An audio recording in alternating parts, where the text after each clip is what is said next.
ఒక వ్యక్తి 4 రోడ్ల కూడలిలో అంటే ట్రాఫిక్ సిగ్నల్స్ ఉన్న ఆ ఏరియాలో ఒక వ్యక్తి సిగ్నల్స్ని క్రాస్ చేసి అంటే అతిక్రమించి సిగ్నల్స్ క్రాస్ చేసి వెళ్ళిపోయాడు. రెడ్ సిగ్నల్ పడ్డది. రెడ్ సిగ్నల్ పడితే ఆ వ్యక్తి దాన్ని చూసుకుంటూ కూడా ముందుకు వెళ్ళిపోయాడు. అయితే అలా వెళ్తూ ఉన్నప్పుడు ఎదురుగా వచ్చిన అక్కడి నుంచి వస్తున్న ఒక వ్యక్తిని యాక్సిడెంట్ చేసేసి పారిపోయి వెళ్ళిపోయాడు. ఆ వ్యక్తిని ట్రేస్ అవుట్ చేసిన పోలీసులు తనను అరెస్ట్ చేసి తనకు కావాల్సిన శిక్షను కూడా విధించారు. సిగ్నల్స్ క్రాస్ చేసి వెళ్ళిన ఆ వ్యక్తిని పోలీసులు పట్టుకున్నారు. పోలీసులు పట్టుకొని ఆ వ్యక్తికి శిక్ష వేసి ఆ వ్యక్తిని జైల్లో వేశారు, లేకపోతే ఫైన్ వేశారు. దానికి కావాల్సిన మనకు తెలుసు కదా ఏమేమి జరుగుతుందో అక్కడ. గవర్నమెంట్ వాళ్ళు లేకపోతే పోలీస్ వాళ్ళు ఇవ్వవలసిన పనిష్మెంట్ని ఆ వ్యక్తికి ఇచ్చారు. ఆ వ్యక్తి ఏం మాట్లాడట్లా. పట్టుకున్న తర్వాత పోలీసులు ఏదైతే చెబుతున్నారో ఫైన్ కట్టమంటే ఫైన్ కడుతున్నాడు, లేకపోతే జైల్లో ఉండమంటే జైల్లో ఇన్ని రోజులు ఉండాల్సింది వస్తుందని అంటే ఏమీ మాట్లాడకుండా వాళ్ళు చెప్పిన విషయాలకు ఆ వ్యక్తి చేసుకుంటూ వెళ్తున్నాడు. ఎందుకు ఆ వ్యక్తి అలా చేసుకుంటూ వెళ్తున్నాడు? పోలీసులు ఏమి చెప్పినా కానీ ఆ వ్యక్తిని పట్టుకున్న తర్వాత జైల్లో తీసుకువెళ్తామని చెప్పినా కానీ విధేయత చూపిస్తూ ఉన్నాడు. ఫైన్ కట్టమంటే ఫైన్ కడుతూ ఉన్నాడు. ఎందుకు అలా జరుగుతుంది? ఆ వ్యక్తి ఆ సిగ్నల్స్ని క్రాస్ చేశాడు. అక్కడ ఒక నియమం ఉంది అనే విషయం అర్థమవుతుంది కదా. ఒక ట్రాఫిక్ రూల్ అనేది అక్కడ ఉంది. ఆ ట్రాఫిక్ రూల్ని క్రాస్ చేసి అతిక్రమించి తను ముందుకు వెళ్ళాడు. పట్టించుకోకుండా ఆ రూల్ని పట్టించుకోకుండా వెళ్ళిపోయాడు. ఆ వెళ్ళిపోవడం వలన అక్కడ ఒక యాక్సిడెంట్ జరిగింది. యాక్సిడెంట్ జరిగినప్పుడు దానిని కంట్రోల్ చేస్తున్న అధికారులు ఎవరైతే ఉన్నారో వాళ్ళు ఆ వ్యక్తిని పట్టుకున్నప్పుడు ఆ వ్యక్తి ఏం మాట్లాడట్లా. ఎందుకు? తప్పు చేశాడు కాబట్టి, పొరపాటు చేశాడు కాబట్టి ఆ వ్యక్తి మాట్లాడలేకపోతున్నాడు కదండి. ఏదైతే ఒక రూల్ ఉందో అక్కడ, ఏదైతే ఒక నియమం ఉందో ఆ నియమానికి కట్టుబడి అధికారులు పనిచేస్తున్నప్పుడు తప్పు చేసిన వ్యక్తి ఖచ్చితంగా ఒబే చేయవలసినదే, మాట వినవలసినదే, ఆ శిక్ష అనుభవించవలసిందే కదండి. ఇది ఖచ్చితంగా మనందరికీ తెలుసు. ఎవరైనా అనగలరా ఆ వ్యక్తికి అన్యాయం జరిగింది అని? ఆ వ్యక్తిని జైల్లో వేస్తున్నప్పుడు లేకపోతే ఫైన్ కట్టమని చెప్తూ ఉన్నప్పుడు ఎవరైనా అనగలరా ఆ వ్యక్తికి అన్యాయం జరుగుతుంది, అన్యాయంగా జైల్లో వేశారు, అన్యాయంగా ఫైన్ వేశారు అని ఎవరైనా చెప్పగలరా? ఖచ్చితంగా చెప్పలేరు. ఎందుకు? తప్పు జరిగిపోయింది కాబట్టి, పొరపాటు జరిగింది కాబట్టి, యాక్సిడెంట్ చేశాడు కాబట్టి, ఒక నియమాన్ని అతిక్రమించాడు కాబట్టి అక్కడ శిక్ష ఆ వ్యక్తికి పడ్డది అనే విషయాన్ని మనం గ్రహించాలి. ఈ విషయం మనకు తెలుసు. ఒకవేళ అక్కడ ఆ నియమము లేకపోతే, ఆ నియమము ఉంది కాబట్టి, అక్కడ ట్రాఫిక్ నియమం ఉంది కాబట్టి ఈ వ్యక్తి తప్పు చేశాడు అనే విషయం అర్థమవుతుంది కదా. అక్కడ ట్రాఫిక్ రూల్ అనేది ఒకటి ఉంది కాబట్టి ఆ వ్యక్తి తప్పు చేశాడు, పొరపాటు చేశాడు, పాపం చేశాడు అనే విషయము మనకు ఖచ్చితంగా అర్థమవుతుంది. ఒకవేళ అక్కడ ఆ రూల్ లేదనుకుందాం, ఆ ట్రాఫిక్ సిగ్నల్స్ లేవనుకుందాం, ఆ వ్యక్తి ఆర్గ్యూ చేసే అవకాశం ఉంది, నేను తప్పు చేయలేదు అని చెప్పే అవకాశం ఉంది. ఆ వ్యక్తి ఆ శిక్ష నుంచి తప్పించుకునే అవకాశం ఉంది. ఎప్పుడు తప్పించుకోగలడు? అక్కడ నియమం లేనప్పుడు, అక్కడ ఒక రూల్ లేనప్పుడు ఆ వ్యక్తి తప్పించుకునే అవకాశం ఉంది. కానీ నియమము ఉంది అని తెలిసినప్పుడు, అక్కడ ఒక ట్రాఫిక్ రూల్ ఉంది అని తెలిసినప్పుడు, ఆ ఆజ్ఞ ఉంది, ఆగాలి, రెడ్ సిగ్నల్ పడితే ఆగాలి అని తెలిసినప్పుడు ఖచ్చితంగా ఆగాలి. ఒకవేళ అతిక్రమిస్తే ఖచ్చితంగా శిక్ష ఉంటుంది. దానిని ఎవరు కూడా సపోర్ట్ చేయరు. ఈ విషయము మనందరికీ ఖచ్చితంగా తెలుసు. ఎగ్జాక్ట్గా ఈ విధంగానే ఏ విధంగా అయితే మన దేశంలో లేకపోతే మనము ఒక కాన్స్టిట్యూషన్కి విధేయత చూపిస్తూ కాన్స్టిట్యూషన్ యొక్క అధికారం కింద ఉండి మనము పనిచేస్తూ ఉన్నామో, జీవిస్తూ ఉన్నామో, మన డైలీ లైఫ్ ఏదైతే మనం జీవిస్తున్నామో ఈ జీవితము కూడా ఒక అధికారము కింద జీవించవలసినదే. రాజ్యాంగం అనేది లేకపోతే ఏవైతే రూల్స్ ఉన్నాయో, ఏవైతే నియమాలు ఉన్నాయో, ఏవైతే ఆజ్ఞలు ఉన్నాయో, ఈ గవర్నమెంట్ పెట్టిన ఆజ్ఞలు ఏవైతే ఉన్నాయో ఈ ఆజ్ఞానుసారంగా మనం ఖచ్చితంగా జీవించాలి. ఒకవేళ వ్యతిరేకిస్తే దానికి రావలసిన కన్సిక్వెన్సెస్ కూడా ఉంటాయి, దానికి తగిన ప్రతిఫలాన్ని కూడా అనుభవించక తప్పదు. దీనిని ఎవరు కూడా కాదనలేరు. ఈ విషయం మనకు తెలుసు. ఒక అధికారం కింద ఈ భారతదేశంలో మనం పుట్టాం కాబట్టి భారతదేశం యొక్క కాన్స్టిట్యూషన్ ఏదైతే ఉందో, భారతదేశానికి సంబంధించిన ఆజ్ఞలు ఏవైతే ఉన్నాయో, నియమాలు ఏవైతే ఉన్నాయో వాటిని నీవు నేను మనము ఖచ్చితంగా పాటించాలి. దానిని అతిక్రమించడానికి వీల్లేదు. అమెరికాలో పుట్టినవాడు అమెరికా కాన్స్టిట్యూషన్ పాటించాలి. ఎవరికి ఎగ్జంప్షన్ లేదు. ఏ దేశంలో ఎవరైతే పుట్టారో ఆ దేశంలో ఉన్నవారు ఆ దేశానికి సంబంధించిన నియమ నిబంధనలు ఖచ్చితంగా పాటించాలి. ఈ విషయం మనందరికీ ఖచ్చితంగా తెలుసు, ఎందుకు మనం జీవిస్తున్నాం కాబట్టి. ఎగ్జాక్ట్గా ఇదే విషయము మన జీవితంలో అంటే క్రైస్తవ జీవితంలో కూడా ఒక విషయం జరుగుతుంది. క్రైస్తవులు అని అంటే అర్థం ఏంటి? క్రీస్తు అధికారం కింద ఉన్నవాళ్ళు, క్రీస్తును వెంబడిస్తున్న వాళ్ళు కదండి. క్రీస్తును మనంతకు మనం అంగీకరించాం, మన హృదయముతో విశ్వసించి నోటితో ఒప్పుకొని క్రీస్తు వారిని మనం అంగీకరించి బాప్టిజం ద్వారా నా అధికారి, నా బాస్ ఆయననే, క్రీస్తు వారు నాకు శిరస్సు,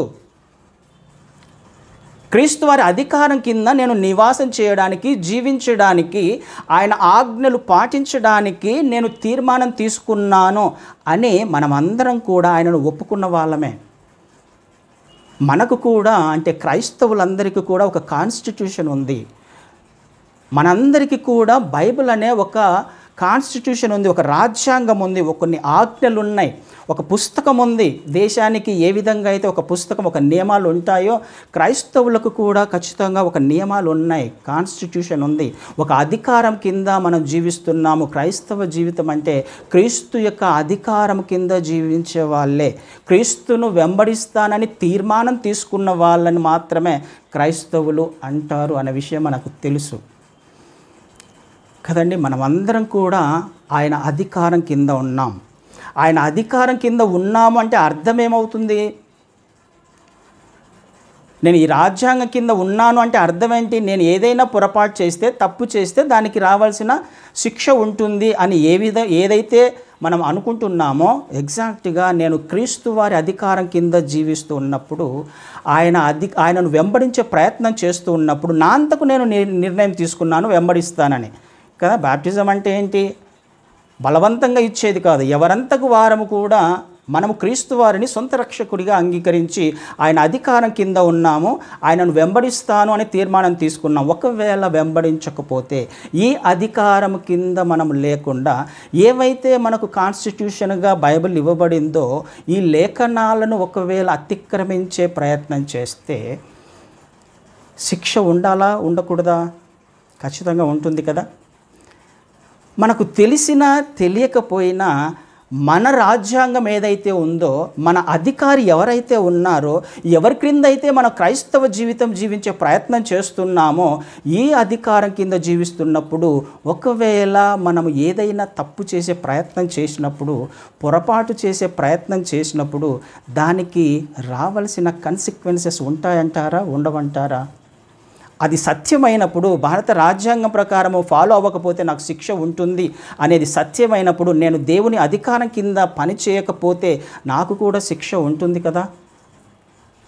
ఈ విషయాన్ని మన మైండ్లో ఫిక్స్ చేసుకోవడానికి ప్రయత్నం చేద్దాం. మొట్టమొదటిగా నేను క్రీస్తు అధికారం కింద జీవిస్తున్నాను, ఆయన నియమ నిబంధనలకు లోబడి జీవిస్తాను అని నా అంతకు నేను తీర్మానం తీసుకున్నాడు.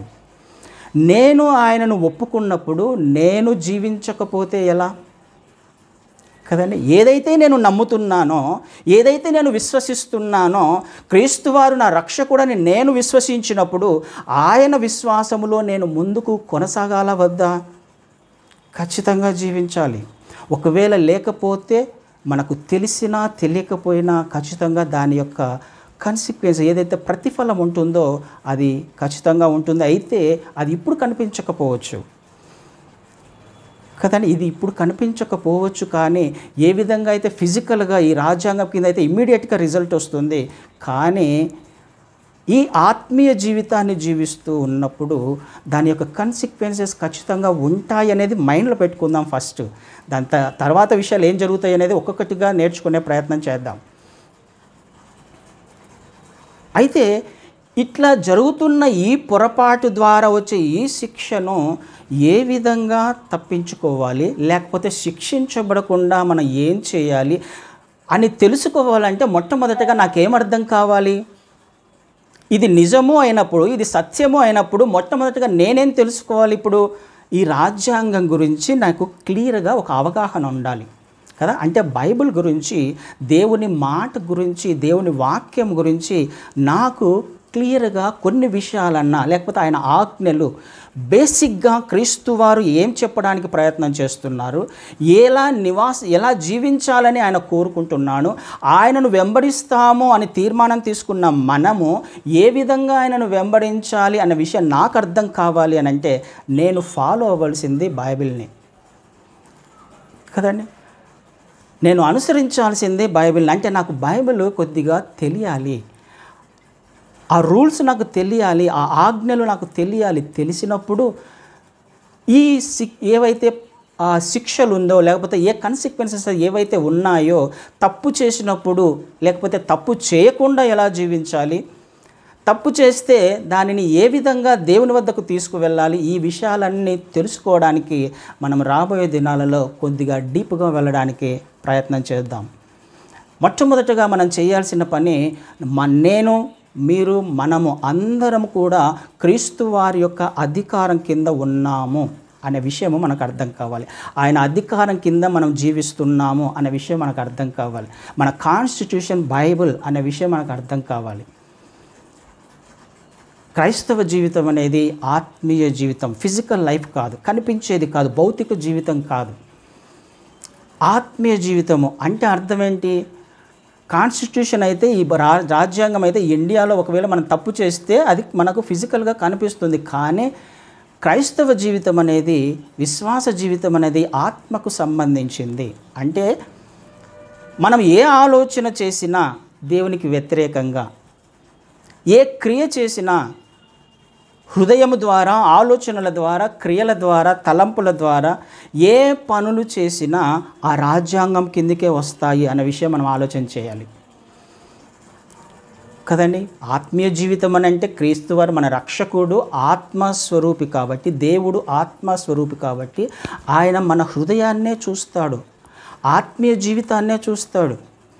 ఈ క్రియలతో పాటుగా మన ఆత్మీయ జీవితాన్ని ఆయన చూసే ప్రయత్నం చేస్తాడు. ఆయన కన్నులు ఎప్పుడు కూడా మనల్ని చూస్తూనే ఉంటాయి, మనల్ని గమనిస్తూనే ఉంటాయి. ఈ విషయం 139వ కీర్తనలో చదివితే ఒకసారి అర్థమవుతుంది. మొదటి నుంచి కొన్ని వచనాలు చదివితే ఒకసారి తర్వాత చూసే ప్రయత్నం చేయండి. ఆయన మనం ఎక్కడికి పోయినా, ఏం చేసినా ఆయన మనల్ని చూస్తున్నాడు, మనల్ని గమనిస్తూ ఉన్నాడు.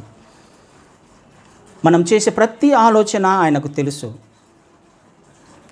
కదా. నలుగురిలో జీవిస్తున్నప్పుడు మన ప్రవర్తన, ఒంటరిగా జీవిస్తున్నప్పుడు మన ప్రవర్తన, పబ్లిక్గా తప్పు చేసినా, ప్రైవేట్గా తప్పు చేసినా, హృదయంలో తప్పు చేసినా, లేకపోతే ఆలోచనల్లో తప్పు చేసిన ప్రతి విషయం కూడా ప్రభువైన క్రీస్తు వారికి, అంటే మనం ఎవరి అథారిటీ కింద అయితే ఉన్నామో ఆయనకు తెలుసు.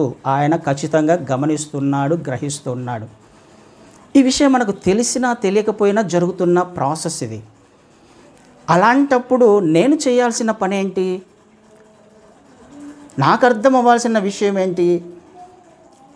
నేను తప్పు చేయకుండా జీవించే ప్రయత్నం చేయాలి, పొరపాటు చేయకుండా జీవించే ప్రయత్నం చేయాలి, ఆ శిక్ష నుంచి తప్పించుకునే ప్రయత్నం చేయాలి కదా. నిజమే, మనందరికీ తెలుసు, నీతిమంతుడు లేడు, ఒక్కడు లేడు. ఒకసారి రోమిలకు రాసిన పత్రిక 3వ అధ్యాయంలో 11-12 వచనాలు చదువుతాం. రోమిలకు రాసిన పత్రిక 3వ అధ్యాయము 11-12 వచనాలలో, నీతిమంతుడు లేడు, ఒక్కడు. బైబిల్స్ ఉన్నాయనుకుంటాను అందరి దగ్గర. బైబిల్స్ ముందు పెట్టుకొని ఒకసారి చూస్తే మనం వాటిని నేర్చుకునే ప్రయత్నం చేద్దాం. నీతిమంతుడు లేడు, ఒక్కడును లేడు, గ్రహించువాడెవడును లేడు, దేవుని వెతుకువాడెవడును లేడు, అందరూ త్రోవ తప్పి ఏకముగా పనికి మాలిన వారైరి, మేలు చేయవాడు లేడు, ఒక్కడైనను లేడు. అంటే ప్రపంచంలో ఎవ్వరు కూడా నీతిమంతులు లేరు అనే విషయం క్లియర్గా అర్థమవుతుంది. ఎవరు కూడా నీతిమంతులు లేరు కదా. ఎవరు పర్ఫెక్ట్ కాదు, అందరూ కూడా త్రోవ తప్పిన వాళ్ళే, అందరూ కూడా తప్పులు చేస్తున్న వాళ్ళే, అందరూ పాపం చేస్తున్న వాళ్ళే, ఎవరు కూడా ఎగ్జంప్షన్ కాదు. ఆలోచనల ద్వారా ఎందుకు, ఇది ఆత్మీయ జీవితం కాబట్టి ఏదో విషయంలో ప్రతిరోజు కూడా ఏదో విషయంలో ఏదో ఆలోచన ద్వారా క్రియ ద్వారా హృదయంలో ఏదో ఒక రకంగా మనము దేవునికి వ్యతిరేకమైనవి పనులు చేస్తూనే ఉంటాము. ఏ ఒక్కరు కూడా నీతిమంతుడు లేడు, దేవుని చిత్త ప్రకారం జీవించే వాళ్ళు ఎవరు లేరు ప్రపంచంలో. ఈ విషయం మనందరికీ తెలుసు, అర్థం అవ్వాలి. కాబట్టి మనం భయపడాల్సిన అవసరం లేదు. కానీ నీతిమంతుడు లేడు, ఒక్కడు లేడు. అంటే నీతిమంతుడిగా ఉండడం అంటే ఏంటి, అందులోనే రాయబడింది, గ్రహించువాడెవడు లేడు. అంటే గ్రహించాలి అని అర్థమవుతుంది కదా. గ్రహించేవాడు కావాలి. ఏంటిది, దేవుని మాటలు గ్రహించేవాడు కావాలి, దేవుని వాక్యము గ్రహించేవాళ్ళు కావాలి, అర్థం చేసుకునే వాళ్ళు కావాలి.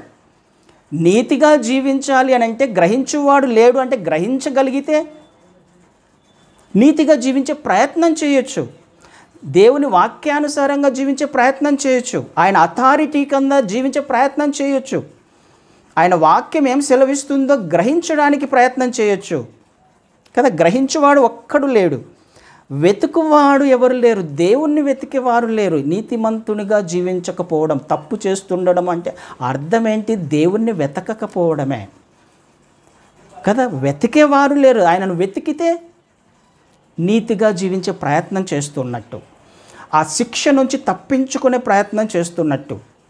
దేవుణ్ణి వెతికే వారి కొరకు ఆయన ఎదురు చూస్తూ ఉన్నాడు కదా. గ్రహించడం, ఆయన వాక్యమును గ్రహించే వారి కొరకు ఆయన ఎదురు చూస్తున్నాడు. అలా జీవించడానికి ప్రయత్నం చేసే వాళ్ళు కావాలి ఆయనకి కదా. అందరూ త్రోవ తప్పారు, మేలు చేయవాడు లేడు, ఒక్కడు కూడా. మేలు చేసే వాళ్ళు కూడా లేరు కదా. మేలు చేసే వాళ్ళు కూడా లేరు. మేలు చేయగలిగితే నీతిగా జీవించే ప్రయత్నం చేయొచ్చు, దేవుని మార్గంలో జీవించే ప్రయత్నం చేయొచ్చు. ఇది దేవుని వాక్యము మనకు స్పష్టంగా మాట్లాడుతున్నమాట. మనకు అర్థం అవ్వాల్సింది, ఆయన అధికారం కింద మనము జీవిస్తున్నాము అంటే, ఆయన చిత్తంలో మనము ఉన్నాము అని అంటే, ఆయనను మనం సొంత రక్షకుడిగా అంగీకరించామంటే మనకు తెలియకుండానే కొన్ని విషయాలు జరుగుతున్నాయి. ఇది సత్యమా కాదా అనే విషయము మనంతకు మనం ఆలోచన చేద్దాం. ఇది నిజమా కాదా? మనం చేస్తున్న తప్పులను బట్టి, పొరపాట్లను బట్టి చేస్తూ ఉంటాం, సహజంగానే జరుగుతూ ఉంటాయి. అయితే ఈ తప్పులను గ్రహించాలి, దేవుని చిత్తాన్ని గ్రహించే వాళ్ళు కావాలి అని అంటున్నారు. తప్పు జరిగినప్పుడు, పొరపాటు జరిగినప్పుడు దానిని గ్రహించే వాళ్ళు కావాలి అంటున్నారు, ఆయనను వెతికే వాళ్ళు కావాలి అని అంటున్నాడు. ఇది మనము ఎలా వెతకాలి, ఎలా గ్రహించాలి, దేవుని వాక్యం ఏమై ఉన్నది, ఆయన మార్గాలు ఏంటి అనేది మనము రాబోయే దినాలలో తెలుసుకునే ప్రయత్నం చేస్తున్నాం. ఎందుకు తెలుసుకోవాలి నేను ఇవి? ఏం అవసరం ఉంది? మామూలుగా చదువుకుంటూ పోతే సరిపోదా? గ్రహించాలా? ఎందుకు తెలుసుకోవాలి నేను? ఎందుకు గ్రహించాలి? మొదటి కొరింథీయులకు రాసిన ఫస్ట్ కొరింథియన్స్ 15వ అధ్యాయము, first Corinthians 15th chapter 19th verse, 19వ వచనాన్ని చదువుతాను. 15వ అధ్యాయము కొరింథీయులకు రాసిన మొదటి పత్రిక 15వ అధ్యాయము 19వ వచనాన్ని చదువుతాను. ఈ జీవిత కాలము మట్టుకే మనము క్రీస్తునందు నిరీక్షించువారమైన ఎడల మనుషులందరికంటే దౌర్భాగ్యులమై ఉందుము. ఈ జీవిత కాలము మట్టుకే మనము క్రీస్తునందు నిరీక్షించిన వారమైన ఎడల అంటే అర్థం ఏంటి, ఏమవుతుంది? క్రీస్తు వారు ఎప్పటికి కావాలి, నాకు ఎందుకు కావాలి, ఈ జీవితం వరకే కావాలా? ఒకవేళ అలా ఆలోచిస్తున్నట్లయితే మనుషులందరికంటే దౌర్భాగ్యులమై ఉంటారు అని పౌలు గారు మాట్లాడుతున్నారు.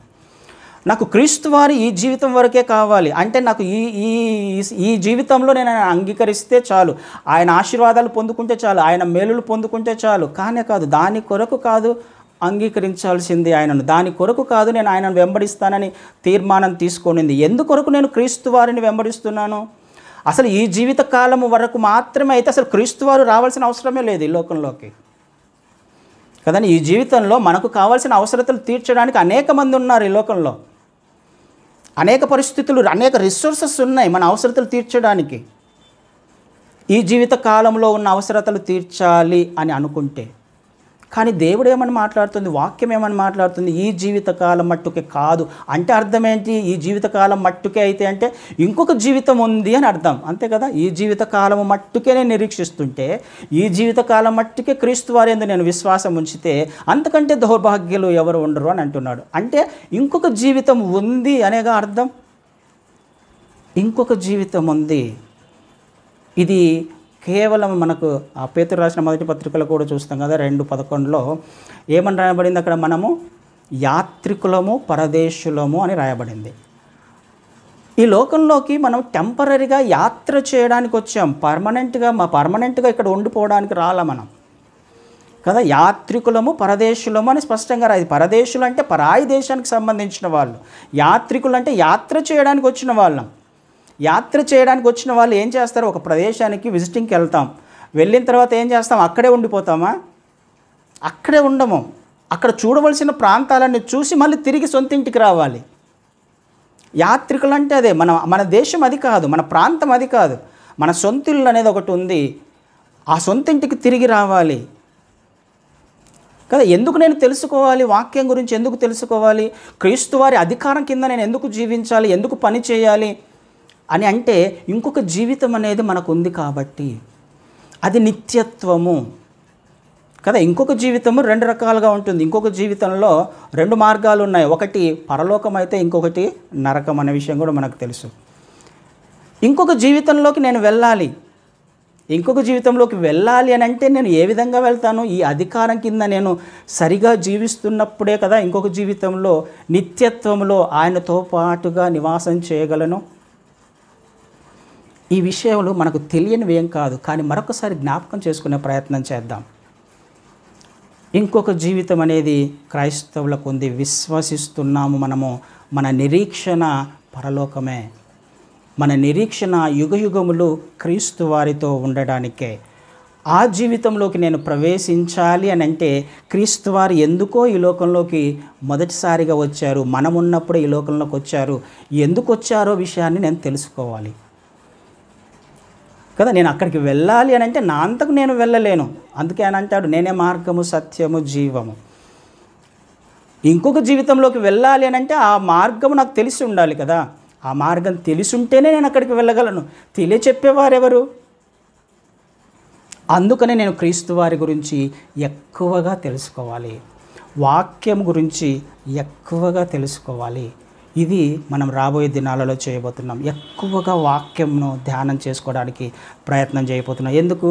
మనకు తెలిసినా మనకు తెలియకపోయినా ఒక శిక్ష అనేది మన మీదకి వస్తుంది కాబట్టి, మనం ఒక అధికారం కింద జీవిస్తున్నాము కాబట్టి కదా. క్రీస్తు అనే అధికారం కింద, పరలోకం అనే అధికారం కింద మనం నివాసం చేస్తూ ఉన్నాం కాబట్టి, ఆయనను వెంబడిస్తున్నాము అని తీర్మానం తీసుకున్నాము కాబట్టి, ఒకవేళ దానికి వ్యతిరేకంగా జీవిస్తే దానికి రావాల్సిన శిక్ష ఉంటుంది కాబట్టి కదా. ఆ శిక్ష నుంచి తప్పించబడాలి అని అంటే నాకు వాక్యం తెలియాలి, నాకు క్రీస్తు వారు అర్థం కావాలి. అర్థం కాకపోతే నేను ఆ మార్గంలో వెళ్ళలేను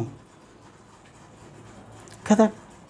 ఆలోచన చేసే ప్రయత్నం చేద్దాం. అందుకనే ఇప్పుడు ఆ వ్యక్తి పాపం చేశాడు, ఆ వ్యక్తి తప్పు చేశాడు అని ఎలా తెలిసింది? అక్కడ సిగ్నల్స్ ఉన్నాయి కాబట్టి, రూల్స్ ఉన్నాయి కాబట్టి, సిగ్నల్ ఉంది కాబట్టి ఆ వ్యక్తి తప్పు చేశాడు, పాపం చేశాడు. సిగ్నల్ లేకపోతే గొడవలు అయ్యేటివి కదా. యాక్సిడెంట్లు అయిన తర్వాత అన్న వరకు గొడవలు అయ్యేది. ఎలా ఉండేది జీవితం? సిగ్నల్స్ లేకపోతే, రూల్స్ లేకపోతే ఏమవుతాయి? ఆ రూల్స్ మంచివా కాదా? ఆ సిగ్నల్స్ మంచివా కాదా? క్షేమాన్ని ఇవ్వడానికేగా రూల్స్ పెట్టింది. ఆజ్ఞలు అనేది క్షేమాన్ని ఇవ్వడానికే, మన జీవితాలను కంట్రోల్ చేయడానికి, మన ఆలోచన విధానాన్ని కంట్రోల్ చేయడానికి, మన ఇష్టానుసారంగా జీవించకుండా కంట్రోల్ చేసి ఆయన మార్గంలో నడవడానికే కదా. గవర్నమెంట్ వాళ్ళు రూల్స్ ఎందుకు పెడతారు? ఇష్ట ప్రకారం వెళ్ళడానికి వీలు లేదు కాబట్టి. ఆ విషయాన్నే మనకి ఒక మాట చదువుకొని ముగించుకునే ప్రయత్నం చేద్దాం. రోమీలకు రాసిన పత్రికల్లో, రోమీలకు రాసిన పత్రిక 3వ అధ్యాయంలోనే 21వ వచనాన్ని చదువుతాను. రోమీలకు రాసిన పత్రిక 3వ అధ్యాయం 21వ వచనము చివరి భాగంలో ఓకే, ఏలయనగా ధర్మశాస్త్ర సంబంధమైన క్రియల మూలముగా ఏ మనుష్యుడును ఆయన దృష్టికి నీతిమంతుడని తీర్చబడడు. ధర్మశాస్త్రము వలన పాపమనగా ఎట్టిదో తెలియబడుచున్నది. ధర్మశాస్త్రము వలన పాపమనగా ఎట్టిదో తెలియపరచబడుతున్నది. నేను పాపం చేస్తున్నానా లేదా, నేను తప్పు చేస్తున్నానా, దేవునికి మార్గాలకు వ్యతిరేకంగా జీవిస్తున్నానా లేదా అనేది ఎలా తెలుస్తుంది? ధర్మశాస్త్రం వలన. అంటే ఆజ్ఞలు ఉంటేనే కదా నేను తప్పు చేశానా, తప్పు చేయలేదా, పాపం చేశానా, పాపం చేయలేదన్న విషయం ఎలా తెలుస్తుంది? ఆ వ్యక్తి పాపం చేశాడు అని, తప్పు చేశాడని ఎలా తెలిసింది? ఆజ్ఞ ఉంది, అక్కడ సిగ్నల్స్ ఉన్నాయి కాబట్టి. ఆ సిగ్నల్స్ మంచివే కంట్రోల్లో ఉండడానికి. నేను తప్పు చేస్తున్నానా లేదా, పాపం చేస్తున్నానా లేదా నాకెలా అర్థమవుతుంది? ధర్మశాస్త్రము, ఆజ్ఞల వలన, దేవుని మార్గాల వలన, ఆయన చిత్తాన్ని గ్రహించినప్పుడు నా జీవితం ఎలా ఉంది అనే విషయం అర్థమవుతుంది. తెలుసుకోవాల్సిన అవసరం ఉందా? ఖచ్చితంగా ఉంది. ఎందుకు అవసరం ఉంది?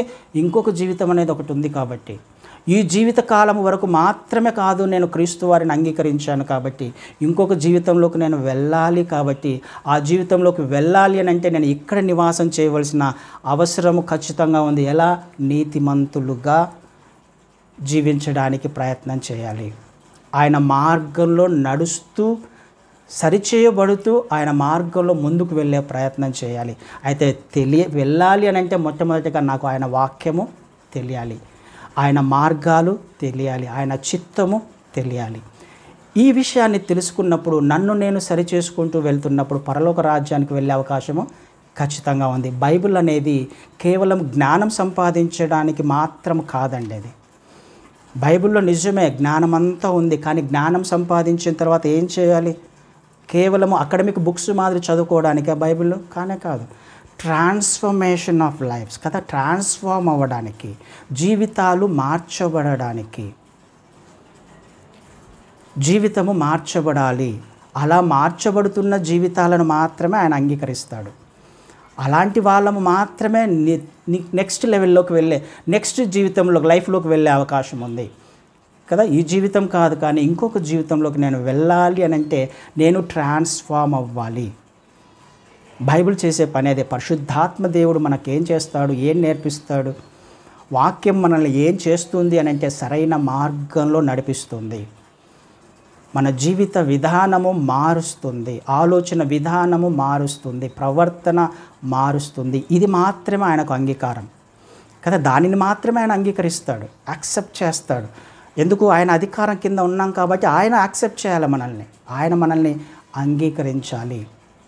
సో రాబోయే దినాలలో మనం చేయబోయే పని వాక్యములు వెలుగులో వాక్యము గురించి ఎక్కువగా తెలుసుకునే ప్రయత్నం చేయబోతున్నాం కదా. వాక్యమును ఎక్కువగా ధ్యానం చేసుకునే ప్రయత్నం చేయబోతున్నాం.